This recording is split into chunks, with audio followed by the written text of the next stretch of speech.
Ladies and gentlemen, boys and girls of the YouTube world, CJ Rose's back in the building. Welcome back to the channel. Word is bond, love is love. Like, comment, subscribe, and do all the above. And if you ain't doing anything today, follow my Instagram. RugerRose23 is the place to be. All right. So, last night was all elite wrestling. Collision made his debut last night. I ain't gonna lie to you. It's a pretty damn good show. Pretty damn good show. It didn't feel like 2 hours. That's the crazy part about it. I was watching it because I DVR'd it. Remember, I wasn't home for it. I was watching it. It didn't feel like 2 hours. It felt like it just passed by. You know what I'm saying? There was what, 5 matches? Yeah, pretty much about 5 matches, and it felt like it just boom. Even you know, the beginning was just, you know, what it was. But we're not here to talk about the whole show, even though there's probably a good amount of things to talk about. You know, Wardlow lost the TNT title. Luchasaurus is the new TNT champion. I didn't see that coming. Miro destroys Tony Nese. He's back. Andrade comes back as well. Faces Buddy Matthews in a banger of a match. That was a hell of a match. Tony Storm and Ruby Soho, I think they lost to Willow Nightingale and Sky Blue. Yeah, they did. They lost to Willow and Sky Blue. And of course, the main event, Punk and FTR beat Bullet Club Gold and Samoa Joe. Punk and Joe were in the ring for the first time since 2000 and whatever year that was. But it's been years since those two actually been in the ring. And they went crazy when they got in the ring. But we're not here to talk about that. We're here to talk about the beginning 10 minutes of this show. And the beginning 10 minutes of the show belonged to CM Punk, who was in his hometown. He was in Chicago. Of course, before he came out, you heard the CM Punk chants. Listen, no matter what, listen, you heard some boos here and there. They weren't that loud, but trust me, they were there. But CM Punk is always a god in Chicago. He's always treated like one, so hey, that's how he was treated. Song came on, crowd went crazy. Not as crazy as it did the very, very first time he debuted back in 2021. It definitely wasn't that type of atmosphere, but you can tell there was something in the air. You can tell. I mean, pull forward. Okay. So he came out cleanly shaven, looking like 2012 CM Punk, late 2012 CM Punk. He came out there. He just walked out there. He had wrestling boots around his neck. He had a red bag in his hand. And he just walked out there. He walked like you're not, like, again, I always reference when he came back. Remember when he first came back in 2021? He was emotional. He was like, man, let me feel all this energy. Let me feel the crowd. All that, right? He jumped in the crowd, you know. He took time to get all his emotions clear, like all that, you know what I'm saying? And this one, he just came back. He walked confidently. He felt so confident when he walked out. Like, he felt like, I'm the best in the world. I'm the best in the world. I mean, he was always going to say that, obviously. But it's just, this time around, and coming from his first words, he's tired of being nice. So, this isn't nice, CM Punk. This was CM Punk ready to speak his truth, because he is the truth. If you ever wanted to know how confident somebody could be, watch this. That's what it got. If you ever wanted to know how confident somebody feels, it's this right here. Now, before we even got to last night, before we even got there, so much things were going on with CM Punk. CM Punk was making his rounds and Impact. He even stopped by WWE. said hi to a couple people, talked to a couple of people, this, that, and the third. He was making amends before he came back to AEW, which I respected. I respected that a lot.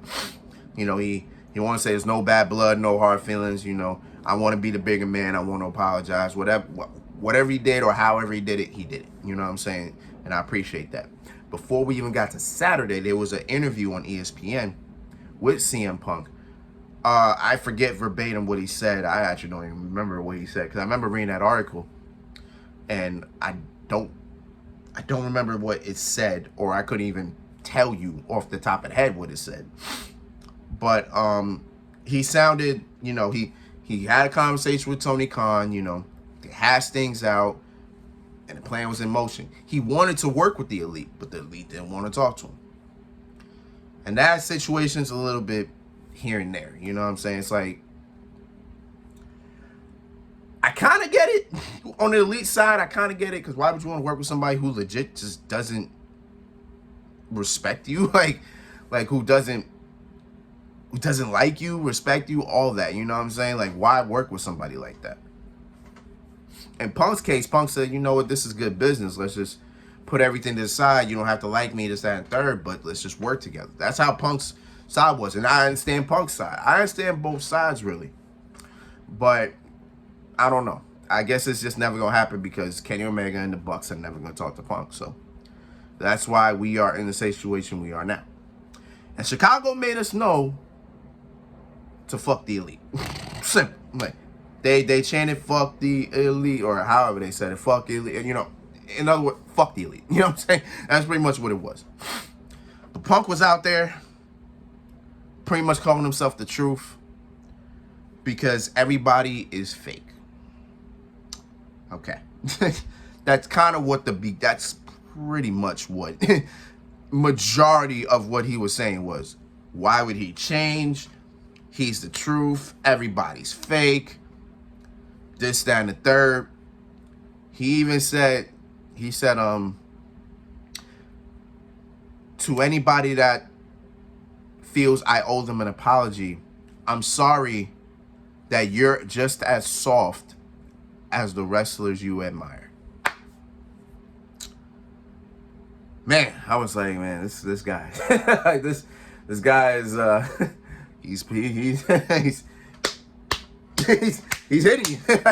like he's hitting you and he ain't stopping. You know what I'm saying? He's just going. And I'm just sitting there like, man, because I'm gonna be honest. Is what Punk said warranted? Maybe this is just him in his way. I'm not changing, but I'm gonna be honest with you. I'm not changing, but I'm not being nice. I don't know what it is. You know what I'm saying? I don't know. But we haven't seen CM Punk since September 2022.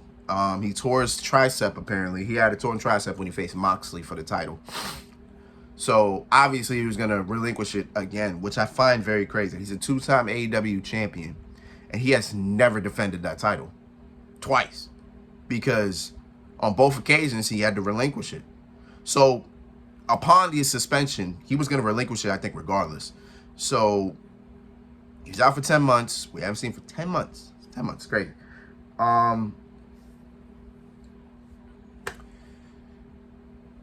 He was out for that time. We haven't heard anything until he resurfaced earlier this year and did everything that he did.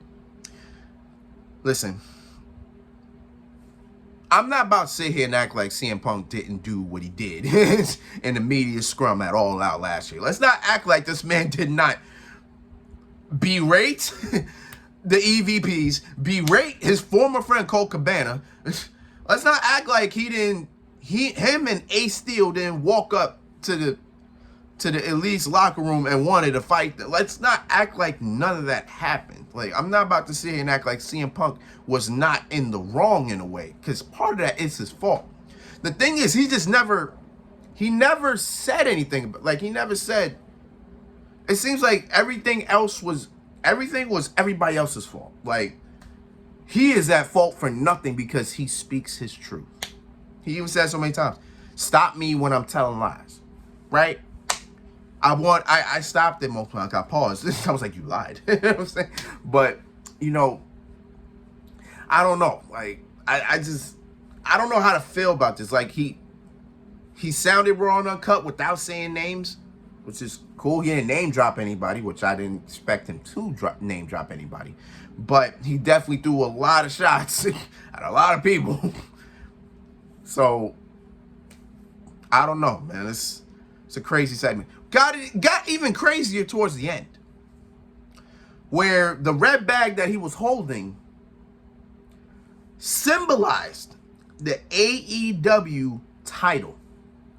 Because he said, the last time you see me, I was holding this. I was holding what's in this bag, which is the AEW Championship. He didn't show it. Because then it would just been like, okay, he just literally stole the title. Like, so I get why he didn't take it out the bag, but he pretty much said, this wasn't given to me. I earned this. Until somebody beats me for this, I'm still the champion. So he believes he's still the AEW champion because nobody beat him for it. Which he's right about. He relinquished it, so nobody ever pinned him for that title. So in that point, I get it. But now I'm trying to figure out how this is all going to play out. I'm curious if MJF's going to be on Dynamite Wednesday and we'll hear about it. I'm curious. I'm very curious. I guess we'll see. And then he, of course, the wrestling boots he had around his neck, he said those two. He said if somebody wanted me to put these on the mat and then walk away, that's not happening because nobody can fill my shoes. I said this was a very confident promo. I'm telling you, this promo was insane. Like, it was insane. Because it was just like, Lord have mercy. You will never hear nobody sound this confident. You'll never hear somebody sound this. This was crazy to me. And I'm just like, CM Punk is back. The king is back, baby. As he said, the king is back. Stop him when he's telling lies. Stop him when he's telling lies. CM Punk is back. There's a wave of emotion going towards this. I don't know what his first thing he's gonna do, but right now, I guess we'll see. I guess we will see. But until then, it's been Rose, man. Thank you for watching. Thank you for all the love and support as always. I got one more video to do today, and it's about John Morant. I said I was gonna do that today, and I'm about to after this. Yeah, I got nothing else. I got nothing else. And just be prepared for what I got. I still got videos I gotta upload. Fight Forever comes out in 2 weeks. AEW Fight Forever, the video game, comes out in 2 weeks. Money in the Bank is in 2 weeks. So we got a little bit of things to do in 2 weeks. And we'll cross that bridge when we get there. But until next time, peace, love 100. Yeah.